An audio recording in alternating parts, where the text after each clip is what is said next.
There's a game being played around you right now, and the terrifying part, you're already in it. You have been for years, you just didn't know the rules. Most people who get outmaneuvered in life, at work, in relationships, in negotiations, don't lose because they're weaker. They lose because they never learn to recognize the board they're playing on. Niccolò Machiavelli didn't write a manual for villains.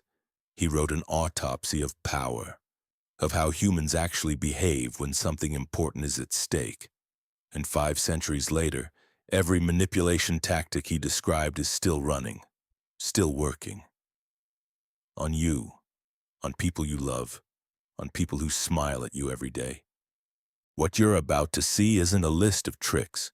It's a translation of the source code most people never get access to. The code beneath the conflict.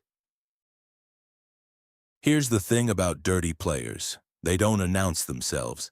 They don't walk in wearing a sign. They walk in looking like the most reasonable person in the room. And that's exactly how they win. Machiavelli's real insight wasn't that people are evil. It was that people are strategic, and that most individuals are completely blind to the strategies being used against them, because they're busy assuming everyone else operates the same way they do. That assumption is the exploit. The psychological mechanism operating beneath every Machiavellian move is called naive realism, the deeply embedded belief that how you see the world is how the world actually is, that your values, your intentions, your interpretation of events are the default, are shared. They're not. And the moment someone with a different operating system enters the room, someone who doesn't share your assumptions about fairness, about reciprocity, about basic decency, your brain doesn't flag the threat, because the threat speaks your language, uses your words, mirrors your gestures, and this video is going to decode 10 of those moves. Not so you can use them, but so that next time one of them is used on you, something clicks, a recognition, a sudden cold clarity that makes you think, I've seen this before and now I know what to do. Before we go further, think about the last time someone walked away from a conflict that was clearly their fault, looking completely fine, maybe even victorious. And you were left holding the confusion, the self-doubt, the question of whether it was somehow your fault. Hold that memory. By the end of this, you'll understand exactly what happened and why your brain couldn't see it in the moment. The mercy trap. Why winning can cost you everything. Machiavelli's most counterintuitive insight wasn't about cruelty. It was about when kindness becomes dangerous. He observed something that psychologists have since confirmed: a decisive, clear consequence, delivered once, is less harmful to a relationship than repeated half-hearted punishments delivered out of guilt. Think about that. The person who sets a boundary once clearly and follows through is perceived as fair, predictable, safe to negotiate with. The person who warns, forgives, warns again, threatens, backs down, tries to be understanding, creates chaos. And chaos is the natural habitat of manipulation. Dirty players don't fear anger. They count on your mercy, your reluctance to escalate, your need to be seen as the reasonable one. Every time you give someone one more chance out of conflict avoidance rather than genuine belief in their change, you're not being kind. You're telegraphing that your limits are negotiable. And negotiable limits aren't limits at all. The mercy trap is this: you believe your patience signals moral strength. To a Machiavellian player, it signals something else entirely. It signals that the game is still open. The ambiguity weapon, the art of never being caught saying it. This one is quiet, almost invisible. Dirty players rarely say the thing directly. They don't need to. They've learned something your brain hasn't fully accepted yet. Plausible deniability is the most powerful armor in any social conflict. They say things that could be interpreted two ways. They send messages that have a reasonable reading and a cutting one. They phrase criticism as concern. They package a threat inside a question. I'm just saying this for your sake. No offense, but I'm sure you didn't mean it like that. These aren't slips of the tongue. They're precision instruments. What makes this tactic so effective isn't the words themselves. It's what happens after. When you respond to the hidden meaning, they point to the surface meaning. When you react, they make you look like the one escalating. Your discomfort becomes the evidence of your instability, not their aggression. Psychologists call this gaslighting when it's systematic, but Machiavelli just called it keeping the other person off balance. And it works because your brain is wired to resolve ambiguity. You'll work harder to explain away the threatening interpretation than to accept it, because accepting it means conflict, and your nervous system will do almost anything to avoid conflict. The defense? Stop resolving their ambiguity for them. When something lands with two possible meanings, and one of them is aggressive, respond to the aggressive one directly, calmly. Watch how fast they either clarify or retreat. Ambiguity only works against people who are too polite to name it. Controlling the narrative before the facts arrive. Machiavelli wrote that it doesn't matter what a prince does nearly as much as what people believe he does. 5 centuries later, this is still the most underrated power move in any conflict. Here's how it works in practice. Someone who knows a confrontation is coming, a performance review, a breakup, a professional dispute, doesn't wait for the facts to land. They move first. They pre-frame the story. They talk to the mutual friend before you do. They mention casually in passing that they've been really worried about you lately. They establish a narrative context into which all future evidence will be interpreted. By the time you arrive with your version, the room already has a story, and that story doesn't have a villain. It has 2 sides, and one of those sides showed up first, calmly, with concern. This is why so many people feel crazy in the aftermath of a Machiavellian conflict. The world seems to have gotten a different memo, because it did. The defense here is not to out-talk them. It's to recognize when the move has been made and pivot your energy.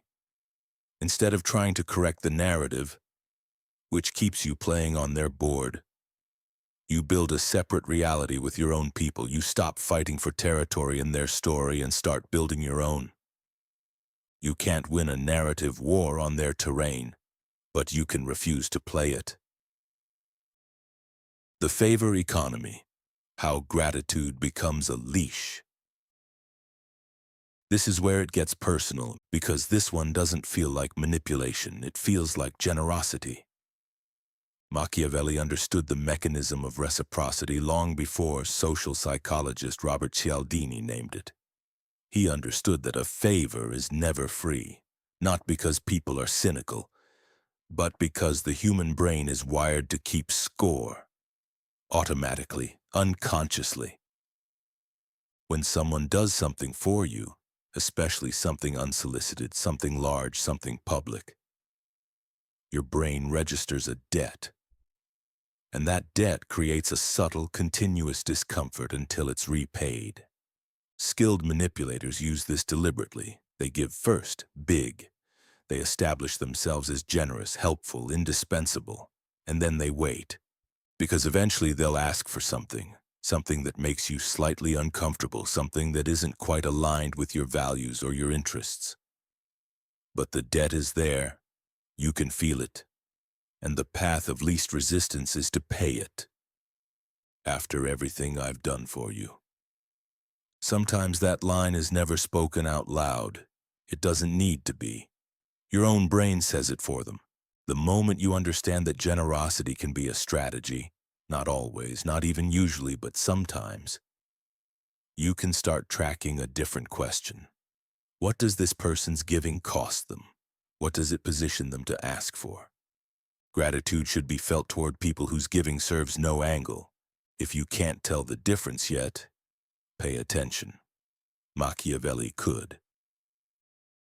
The mirror play. Why you trust people who seem just like you. Here's a pattern that's playing in the background of almost every relationship you've ever formed quickly. You met someone. They agreed with you. They laughed at the same things. They seemed to understand you in a way that took most people years. You felt seen. You trusted them faster than you normally would. And later, sometimes much later, you found out that version of them wasn't quite real. This isn't a flaw in your character. It's a flaw in your hardware. The human brain has a built-in shortcut. Similarity signals safety. Evolutionary logic. Back when your tribe was the only group you could trust, people who were like you were safe. People who weren't. Machiavellian operators know this. Consciously or not, they've learned to mirror your speech patterns, your values, your aesthetic preferences, even your grievances. They find the beliefs you're most attached to and reflect them back with just enough difference to feel like discovery, rather than echo. And your brain doesn't flag it, because it feels like recognition, not performance. If this is landing right now, and if there's a face or a name coming to mind, sit with that. Because here's what no one tells you. The speed of a connection is not evidence of its depth. The people who understand you instantly may understand you. Or they may have simply learned to look like they do. The difference only shows up over time, under pressure, when the thing they want from you becomes clear. Tell me in the comments, has there been a time when someone who felt like a mirror turned out to be something else entirely? You don't have to name names. Just tell me. Did you see it coming? Or did it only make sense in reverse? Strategic weakness. The power hidden inside vulnerability. This is the one that makes people most uncomfortable, because it dismantles something you probably believe is a protection. Machiavelli observed that showing weakness strategically, deliberately at the right moment, can be a more powerful move than showing strength. Not because weakness is desirable, but because it does something very specific to the people around you. It makes them relax their guard. When you appear strong, confident, unshakable, threat detection in others activates. They posture, they compete, they become unpredictable. But when you appear slightly vulnerable, slightly uncertain, something shifts. People lean in. They want to help. They want to advise. And while they're busy feeling like the stronger party, they tend to reveal their actual position, their actual priorities, their actual leverage. In negotiation, this is called strategic anchoring through apparent retreat. In ordinary life, it looks like asking for help you don't entirely need, admitting a small uncertainty to gain information about a larger one. This is one of the most misunderstood tactics in Machiavelli, because most people assume the goal is always to look invincible. But invincibility is isolating. It closes doors. It makes you readable. A well-placed question, a genuine seeming doubt, these are moves that create openings, not because you're weak, but because you understand that the appearance of weakness can be a form of control. The question worth sitting with: how often has someone shown you their vulnerability as a first step towards something else? The delayed strike. Why the most dangerous moves come after the peace. Machiavelli's most chilling observation was this: enemies who seem defeated often aren't. They're recalibrating. In any conflict, personal, professional, political, there is a moment when one side appears to have won. The tension dissipates. The other party goes quiet. Things return to normal. And that's exactly when the second strike lands, not in the heat of conflict. After it. This is one of the most recognizable patterns once you can see it, and one of the most invisible before you can. The person who loses a public argument and says nothing, and then 3 weeks later finds a way to undermine your credibility in a completely unrelated context. The colleague who congratulates you on the promotion and then starts quietly documenting your mistakes. The partner who apologizes and then begins slowly to reshape the terms of the relationship. The lesson here isn't paranoia, it's this. Resolution is not the same as resolution. When a conflict ends, pay attention not just to the words said, but to the structural change, or the lack of it. Real resolution changes behavior. Everything else is repositioning. The most powerful thing you can do after a conflict isn't to celebrate, it's to watch. The consensus illusion, how dirty players manufacture the room. You've been in a meeting or a group conversation and someone said something that felt wrong, maybe even manipulative, but everyone else seemed fine with it, nodded along, maybe even agreed. And you started to wonder if you were the problem. You weren't. One of the most effective tools in the Machiavellian toolkit is what psychologists call manufactured consensus, the deliberate engineering of social agreement before the public moment. The move works like this. Before the meeting, before the group conversation, before the family dinner, the player has already spoken privately to the key voices. They've framed the situation, planted the seed of their preferred interpretation, made sure that when the moment comes, the visible weight of opinion is already tilted. So when you walk into the room as the dissenting voice, you're not just arguing against one person. You're arguing against an apparent consensus that feels like reality but was actually assembled in advance. Machiavelli called it building alliances before the battle, not during it. The defense isn't loud disagreement. It's to start operating earlier, to build your own conversations before the critical moment. To stop assuming that public spaces are where power is negotiated, because they never are. By the time something goes public, the real decision has almost always already been made. Power is not performed in public, it's confirmed there. The information asymmetry, knowing what you know they don't. This section is short, because the principle doesn't need decoration. Information is power, not in an abstract motivational poster sense. In a deeply operational sense that Machiavelli documented with surgical precision. The party with more relevant information about the other party consistently outmaneuvers the party operating on assumptions. Dirty players hoard. They ask questions and answer very few. They volunteer personal details strategically, things that build rapport but reveal nothing essential. They treat information as inventory, not as connection. Most people do the opposite. They share, they explain, they over-justify. They believe that transparency signals trust. It signals something else to a player who doesn't share your assumptions. This doesn't mean become closed. It means become intentional. Know the difference between sharing that builds real connection and sharing that creates exploitable exposure. Ask more questions than you answer, not because you're deceptive, but because curiosity is a form of intelligence gathering that most people never think to use. The player who understands the most controls the most.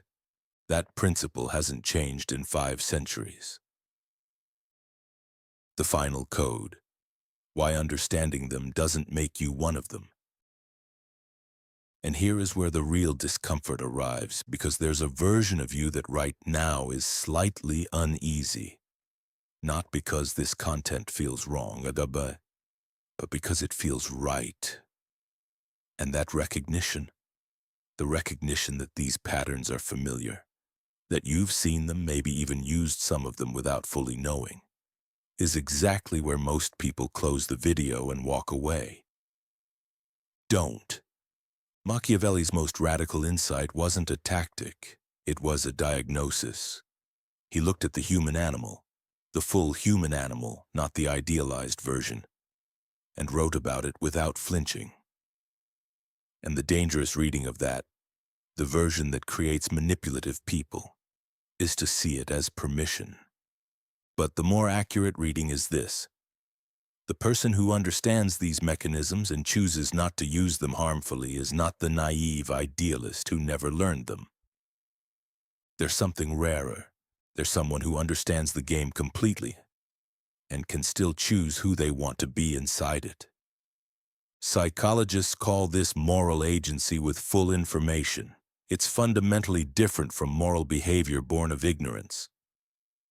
Because ignorance can be exploited, full information cannot. The goal of understanding Machiavellian tactics isn't to become a player. It's to become unplayable. That's the difference between naivety and wisdom.